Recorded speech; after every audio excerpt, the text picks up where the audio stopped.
வணக்கம் நேயர்களே. நம்ம நிறைய நாளா நிறைய விஷயங்கள் எல்லாருக்குமே சந்தேகம்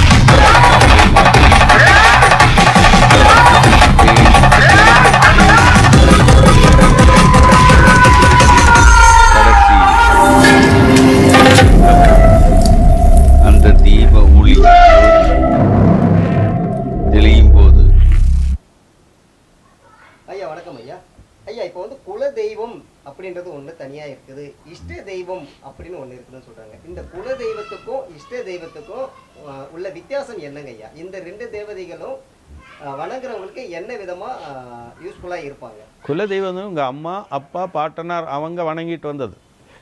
சுருக்கம் சொன்னால் இதோட கணக்கு வந்து மினிமம் வந்துட்டு 7 தலைமுறை வரை போகலாம். 7 தலைமுறை வந்து மேக்ஸிமம் வந்து 250 வருஷம் வரை நமக்கு சொல்லலாம். அந்த 7 தலைமுறைக்கு முன்னாடியே வந்து நீங்கள் வணங்கிட்டு இருக்க தெய்வம் வந்துட்டு உங்களோட குல தெய்வமாயிட்டு வருவோம். இந்த நம்ம இஷ்ட தேவதையிலும் நம்ம பிறந்த பிறகு நம்ம நட்சத்திரப்படியும் பிறந்த அந்த லக்னப்படியும் ஏது தேவதை நமக்கு சப்போர்ட்டாக இருக்கோ அதுதான் நம்மளோட இஷ்ட தெய்வம். அப்போ ஒரு ஆளுக்கு 2 தெய்வம் இருக்கும். குல தெய்வமும் இருக்கும், குடும்ப தெய்வம் இருக்கும், இஷ்ட தேவதை இருக்கும். சிலவங்களுக்கு 2 ஒரு தெய்வமாயிட்டு வரும். அவங்க மட்டும்தான் அந்த குடும்பத்தில் பெரியவனாயிட்டு வருவாங்க. குலதெய்வத்துக்கு இருக்க இந்த குலதெய்வத்துக்கு வந்து முன்னால் வந்து அர்ப்பணித்து அதுக்கு வேண்டிய பூஜைகள் காரியங்கள் எல்லாம் செய்த ஆட்கள் தான் இப்போ அந்த குலதெய்வம் வந்து சாமி வழிபாடு வந்து பல இடத்துல துள்ளல் காரியம்லாம் அந்த குலதெய்வத்துக்கு சகாயம்தான்.